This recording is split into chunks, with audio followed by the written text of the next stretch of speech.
Canelo Crawford. It's tricky. I want Crawford to win, but it doesn't look like it's going to happen. You know, I would like for that to happen. This guy's a hard puncher. He's a smart fighter.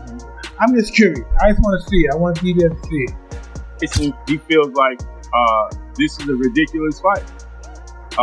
He states that Terence Crawford moving up 2 weight classes. Into the fight, I just didn't like the fact that Terence Crawford had to go up 2 weight classes. I just didn't really like that. I mean, Mike Tyson gave his unfiltered opinion on Terence Crawford potentially moving up to fight Canelo Alvarez. According to Tyson, Crawford has no need to take this fight since he's already cemented his status as a legend with nothing left to prove. He warned that stepping in against a naturally bigger opponent is dangerous and could hurt Crawford's legacy rather than enhance it. Tyson emphasized that weight classes exist for a reason, and crossing them often puts a fighter at a serious disadvantage. While he respects Crawford's incredible skill, Tyson believes the wiser choice is to protect the greatness he has already secured. I just don't think he was the right move. I don't think what would he have? I don't know. I just don't think it was the right idea. People thought they was crazy like that before. Just that he doesn't have to do it. He doesn't. You posted the other day, there's a picture of you in a Rolls Royce, and you said, the quote is, "I can't remember how many of these I gave away." Canelo Crawford. It's tricky. I want Crawford to win, but it doesn't look like it's going to happen.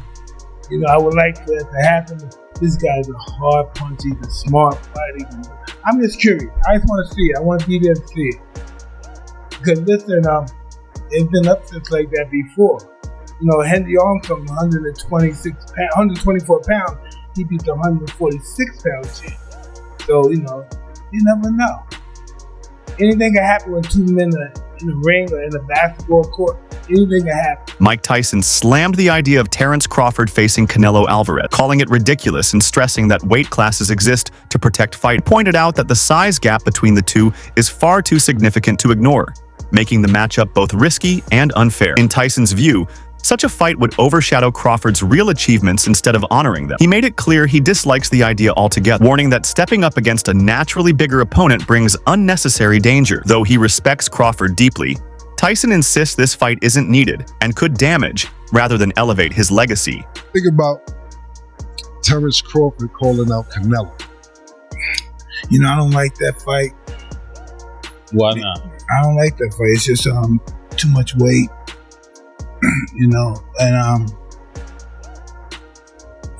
he had a close fight with the last guy he fought, Terence, because this guy was big and he was awkward. He was really awkward. He shouldn't have fought that guy. He should have fought a guy that just come straight at him. The guy was too awkward. He's hurt the jerky with See, it's a miss. Now wins by way of knockout. And Mike Tyson, he feels like this is a ridiculous fight. He states that Terence Crawford moving up 2 weight classes is a ridiculous fight, and that he's just simply too small, and he's gonna lose, and lose bad. He feels like he didn't want to say it, but he hinted around he's gonna get knocked out, right? He thinks that, you know, Terence Crawford has skills, he's talented, but he just feels like there's weight class for a reason. Like many people in the sport of boxing, they feel like this weight class is for a reason. And so, you know, he's not the first person to feel this way. But my thoughts is this. Should Terence Crawford be victorious, as I expect him to, the hype train for Terence Crawford's legacy only gets bigger. Because there's so many people that are doubting Terence Crawford's ability to beat Canelo Alvarez because of the size, right? They feel like this is David and Goliath. And that story, that mythical story, is so big and so legendary is because of the size difference. You had the small little guy, you know, slaying the giant, right? It's just not simply not supposed to happen. And so this just bolsters the myth of Terence Crawford.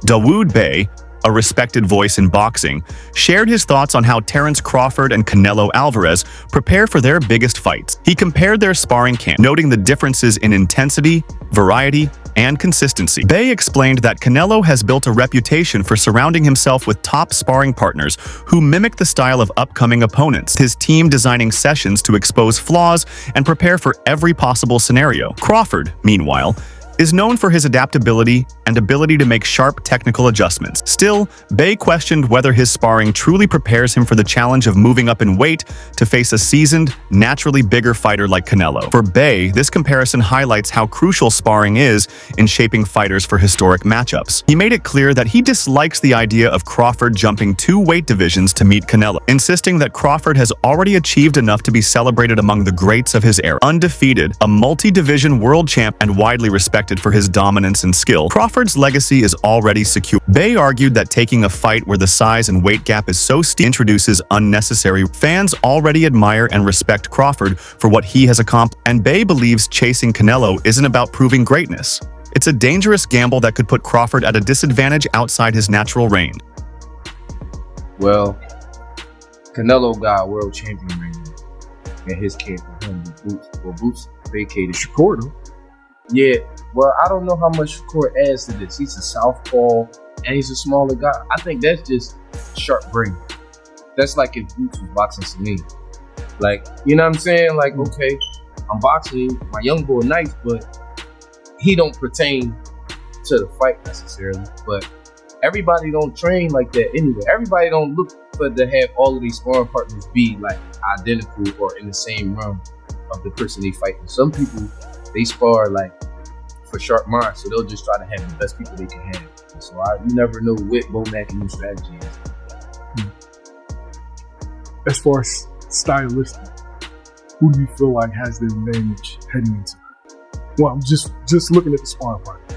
From the sparring partners, I think Boots not the same as Terence Crawford, right? Mm-hmm. But I think he has athleticism, and he's a switcher, and he'll kind of go off for the playbook to do his thing. I think mind state wise, I think Boots is a big help. The guys that Crawford got in there, because Mr. Martinez cracked. no, he punching. That's what I'm saying. It's like, I feel like, bro, I don't know who got the best of that. You ever see the Rev Valse?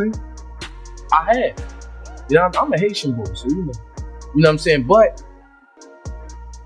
it's just hard. It's hard to,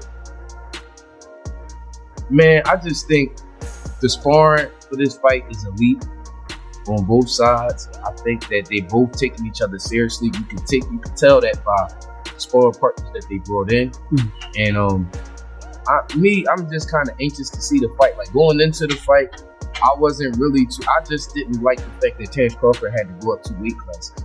I just didn't really like that. I mean, being honest, as a black boxing fan, and I take my coaching hat off, like, no, I don't want to see our best fighter have to go up 2 weight classes. I don't like that. But you think about it and you like, well, look, first of all, I don't want to deny that man. I wouldn't want to say nothing or even have it in my heart to deny that man that kind of financial like blessing that he gonna get from fighting Canelo. Not only that, he chasing greatness. British journalist Gareth A. Davies views the potential Crawford versus Canelo clash as a defining chapter in boxing history. He argues that Crawford stepping into the ring with a bigger, more established star like Canelo Alvarez is more than just another fight. It's a chance to etch his name among the all-time greats. Davies stresses that every legendary fighter faces a moment where their skill, courage, and ambition are truly tested. And for Crawford, this could be that moment. By taking on Canelo, Davies believes Crawford has the opportunity to silence doubters who question the depth of his resume. To him, the matchup isn't only about weight or size. It's about legacy and how champions are ultimately remembered. He admits the risk is enormous, as a loss could blemish Crawford's perfect record, but insists these are the kinds of trials that transform great fighters into icons. Athletes remembered not just for their victories, but for daring to face the toughest challenges head-on. The levels that he's gone through, the weights that he's gone through, and the opponents that he has been in with. He's come up short against the couple, but he's come through some big challenges as well through his, 65, 66 professional bouts, 15 years of age. There's no doubt that this is the biggest test of Terence Crawford's career, not only because of the weight step up, but also because of the level of the opponent. But anybody that's watched Terence Crawford's career knows full well how much talent this young man has. I mean, he is absolutely sensational, both as an orthodox and as a southpaw fighter. You can't really tell which is his favoured side. He's that good, the angles that he creates, and the way that he not only dissects, but the way that he puts his foot down when he gets somebody hurt is he's spiteful. Truly, truly impressive. But what he also does, and this is where I think people are making a mistake with the fight with Israel Madrimov last summer in Los Angeles, was that Terence doesn't mind doing enough to win. He doesn't. If he knows he's got to win on points, he's happy to tuck everything neatly in the office and win round by round. It reminds me of Floyd Mayweather. It reminds me of Pernell Whitaker. It reminds me of guys that win with ease without overstretching themselves. They don't have to get in battle. But when you've got someone hurt, as you rightly say, he's spiteful. I'm not sure he'll get Canelo hurt in this fight. But if his timing and his movement are on, the slightly slowed Canelo, who likes to load up these days, could find himself frustrated by Terence Crawford. Yeah, and there's also the aspect of when he is behind. I mean, we've all seen that famous clip where he's fighting Sean Porter. Somebody sells him ringside. They've got him down on the cards. He goes through the gears and stops Sean Porter in the very next round. There's also that element to him. He's brilliant. He's absolutely brilliant, but he's also fighting someone that's equally as brilliant. A very different type of style, Canelo. And a fan favourite. The analyst explored Canelo Alvarez's take on the often misunderstood notion of running in boxing. Canelo rejected the negative label, stressing that real boxing is a balance of precise punching and intelligent footwork. He explained that skilled fighters use movement, angles, and constant adjustments to create opening, far more than simply standing toe-to-toe or avoiding exchanges. The analyst pointed to Canelo's mention of past opponent, especially Erislandy Lara, whose style showcased elite timing, sharp punches, and smart positioning. For Canelo, tactics like these highlight the true complexity of the sport and shouldn't be oversimplified or dismissed. His message was clear. Success comes down to execution, timing, and ring IQ. As the analyst noted, Canelo's comments reinforce the idea that boxing excellence is built on adaptive strategy, not just aggression or relentless forward pressure. But in case you didn't really understand what he was saying, Canelo is saying there's a difference between boxing, like being a boxer, and moving, and then you throw some punches, like you getting some punches in there. Then you like take a lap, then you get some more punches, right? And I agree with that. I agree. Like, my thing is this: if you know my channel, I've been doing this from way back. We go back like cornrows. I have never really been big on this whole like running language. Like I don't, because you got to understand, old media, they were the ones that came out with this whole running charade, and I don't like it because it was initially used to like maim and marginalize oftentimes black fighters and Cuban fighters. When non-black, non-Cuban fighters would face certain black fighters or Cuban fighters primarily, they would get hit with this like, oh, he ran moniker.